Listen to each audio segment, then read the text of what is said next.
কেমন আছেন সবাই? ঘরকোনার নতুন আরেকটি ব্লগে আপনাদের স্বাগত জানাই।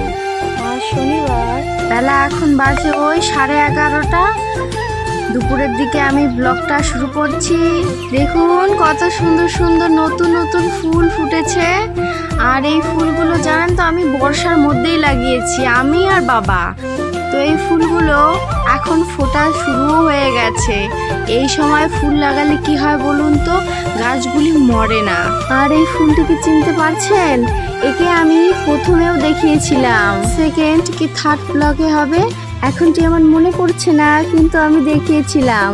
দেখুন ওই ফুলগুলো ঝরে পড়ে আবার নতুন করে ফুল এসেছে। আর এদিকে দেখুন আমাদের গাছের আম। আমি না আপনাদেরকে কথা দিয়ে কথা রাখতে পারিনি। আমি বলেছিলাম আমাদের গাছের আম দেখাতে পারিনি।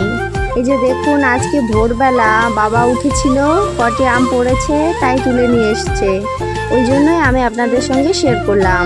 চলুন, আমি তো রান্নাঘরে এসে গেছি। আজকে না আর ওরকম সময় পাইনি যে ফোনটা অন করব। আজকে এতটা তাড়াহুড়ার মধ্যে ছিলাম, ওই জন্য তাড়াতাড়ি রান্নাটা করে ফেলেছি।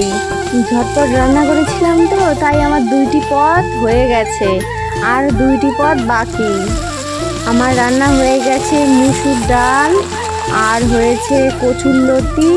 আর ওই কচুরলতির মধ্যে দিয়েছিলাম কাঁঠালের আটি, আর দিয়েছিলাম আলু। এই কচুরলতিগুলো বাবা তুলে নিয়ে এসেছে। আর রান্না করেছি, দেখুন কি সুন্দর হয়েছে, খেতেও হয়েছে অপূর্ব সুন্দর। আপনারা কারা কারা এই কচুরলতি পছন্দ করেন আমাকে অবশ্যই কমেন্ট করে জানাবেন। আপনাদের সঙ্গে কথা বলতে বলতে এইদিকে আমার পনিরের সবজিটা রান্না করা হয়ে গেছে।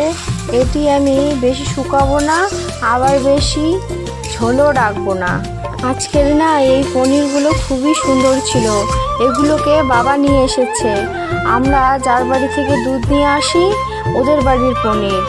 আসলে ওরা তো ঘরেই বানিয়েছে পনিরটা, ওই জন্য এই পনিরের স্বাদ খুবই দুর্দান্ত। একেবারে খাঁটি দুধেরই পনিরটাও হয়েছে। আর বাজার থেকে যদি আপনারা নিতে চান একটু তো ভেজাল হবেই। আমরা আগে বাজারেরই পনির খেতাম, কিন্তু এই পনিরটা খাওয়ার পরে মনে হচ্ছে বাজারের থেকে এর স্বাদ একেবারেই ভিন্ন। যেরকম অরিজিনাল পনিরের টেস্ট হয় একেবারেই ওরকম। চলুন, অনেক গল্প হলো, এখন কাজের কথায় আসা যাক। এই পনিরের মধ্যে আগে আমি পনিরটা ভেজে নিয়েছি, তারপরে আগে থেকে আলু সেদ্ধ করে রেখেছিলাম। পরে কড়াতে তেল দিয়ে পেঁয়াজ লঙ্কা ভালো করে ভেজে নিয়ে সামান্য পরিমাণে একটু পাঁচফোড়ন দিয়েছি। তারপরে আলুগুলোকে দিয়ে একটু উল্টে মশলা দিয়েছিলাম। মশলার মধ্যে আমি ব্যবহার করেছি আদা বাটা, জিরে বাটা আর একটু লঙ্কা বাটা, ব্যাস এতটুকু। তারপরে ওটাকে ভালো করে কষিয়ে আমি জল দিয়ে নিয়েছিলাম। তারপরে একটু ঝোল মতো করে রেখে নামিয়ে নিয়েছি। আর নামানোর আগে দিয়েছিলাম গরম মশলা। আর এদিকে দেখুন আমি এখন ভাজছি ঢেঁকি শাক। বাবা ঢেঁকি শাকগুলো তুলে নিয়ে এসেছে। আমাদের এদিকে না ঢেঁকি শাক এখন খুব একটা পাওয়া যায় না। আর এই ঢেঁকি শাকগুলো খেতেও হয় ভীষণই সুন্দর। আপনারা যারা যারা খেয়েছেন তারা তো নিশ্চয়ই জানেন। আমার শাকটা তো হয়ে এসেছে, এখন এটিকে নামিয়ে নেব। পাতলা করে মুসুর ডাল করেছি পনিরের রসা আর শাক ভাজা, আর করেছি কচুরলতি। এখন আমি ভাত বেড়ে নিচ্ছি, খেতে দিয়ে দেবো। আর এদিকে দেখুন পনিরের কালারটি কি সুন্দর এসেছে। পনিরগুলোকে আমি নরম করে ভেজেছি, বেশি কড়া করে ভাজিনি, তাতে খেতে একটু রাবার হবে। ওই জন্যই নরম করেই ভেজেছি, যাতে পনিরের টেস্টটা নষ্ট না হয়ে যায়। আমার ভাত বাড়া কমপ্লিট, এখন খেতে দিয়ে দেবো। আজকে আপনাদেরকে একটা মজার জিনিস দেখাবো।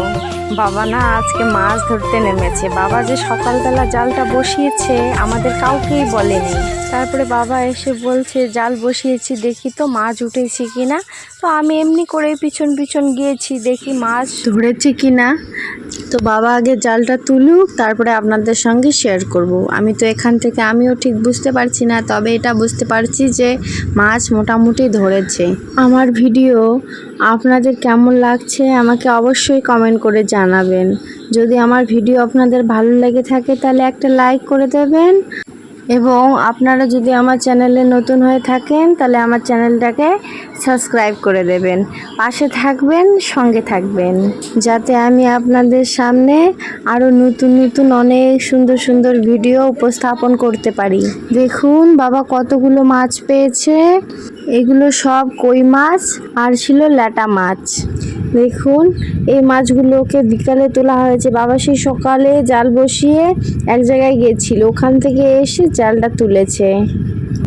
জানেন তো বাবা না সুন্দর মাছ কাটতে পারে, বাবা অনেক কিছুই করে।